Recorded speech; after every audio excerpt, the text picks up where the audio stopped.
Without the internet, we would not be the society that we are today. In the modern era, we use the World Wide Web to search for everything, from shopping to entertainment to specific information. Today, the effects of the World Wide Web have been deeply integrated into our lives and research practices. With the web, and especially search engines, information has become more accessible than ever before. Before the web and the first search engines, information was a lot harder to obtain. To learn more about something, you had to go to a library, search through a reference book, or ask an adult or teacher. In order to stay on top of global events, people had to find obscure publications or even learn another language. But now, using search, people can learn about what's going on in today's world very quickly. Everyone can stay informed on global events, news, sports, and politics, locally, nationally, or internationally. We have all of humanity's knowledge in the palms of our hands. But it wasn't always like that. Not too long ago, the internet was for the most computer-savvy people. Before that, it was government only. And even before that, the internet was barely more than a far-off idea in an inventor's mind. In 1900, Nikola Tesla suggested the idea for the world wireless system. He theorized that with enough power, we could send messages around the world without the use of wires. This system never came to fruition before he died. The internet was first primitively formed in the 1940s to 60s when the government needed computers to be able to transfer data and information about the Cold War. This network was called the ARPANET, which stood for the Advanced Research Projects Agency Network. The first ARPANET communication was on October 30th, 1969 between Charlie Klein from UCLA and Bill Duvall from Stanford University. ARPANET sent data using packet switching, a somewhat unstable method that allowed data to be sent in segments through different computers to get to its destination. Robert Kahn and Vint Cerf invented the Transmission Control Protocol and the Internet Protocol, or TCP/IP, in 1974, and in 1983, ARPANET began using these systems. These are the same systems we use today and are the reason our online devices have IP addresses. For example, if the internet was a post office, the TCP system ensures that all your virtual mail is safe in one piece, and the IP system ensures that your mail gets to the correct place. ARPANET, now using TCP/IP, worked so well that more people wanted to use it, but it was for government computers and specific academic institutions only. In the 1980s, more networks were created for a broad range of people to use, including one called the Usenet. Usenet, the World Wide Web's most prominent predecessor, was a social network created to post questions and discussions, but you couldn't reliably use it to obtain official or verified information. While Usenet flourished, the now outdated ARPANET system was shut down in 1989. Meanwhile, at CERN, the European Centre for Nuclear Research in Switzerland, British computer scientist Tim Berners-Lee had an idea. He knew that the way we consume information with books and newspapers isn't actually how our brains work. They're more like a web, each thought interconnected with another.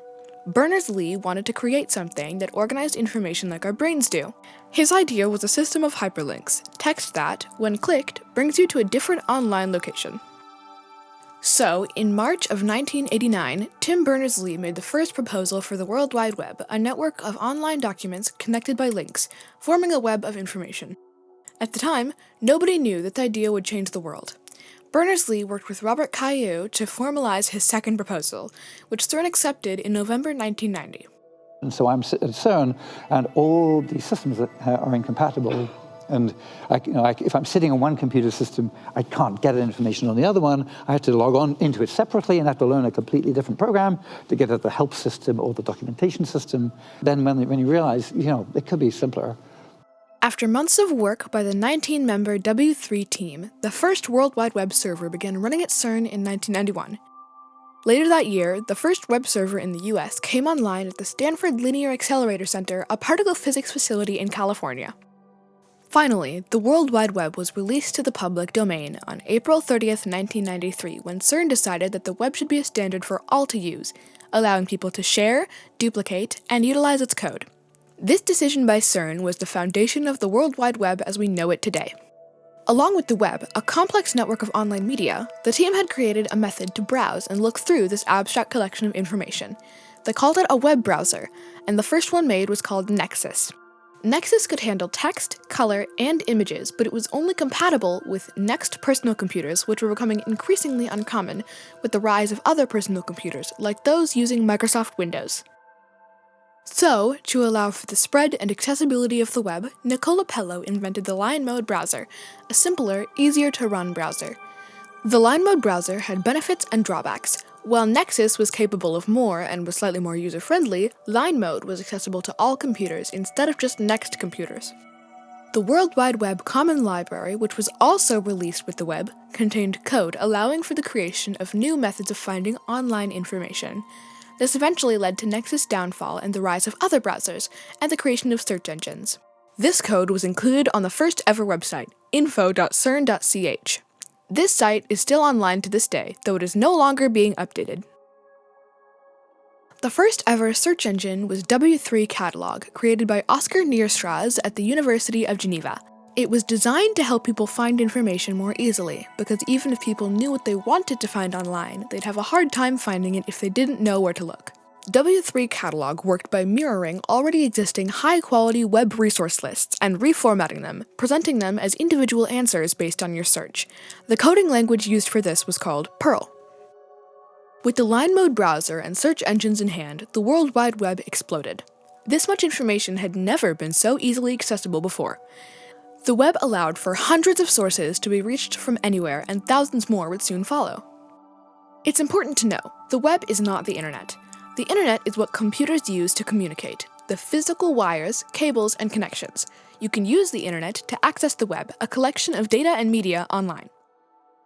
Soon after the web's release in 1993, the USA launched the website for the White House in 1994, shortly followed by Japan's Prime Minister's site, then the Vatican's the following year. At this point, some doubtful people began to understand that the web was here to stay. In the mid-1990s and early 2000s, popular search engines like Yahoo, Baidu, MSN, and Google, originally known as Backrub, made their debuts online.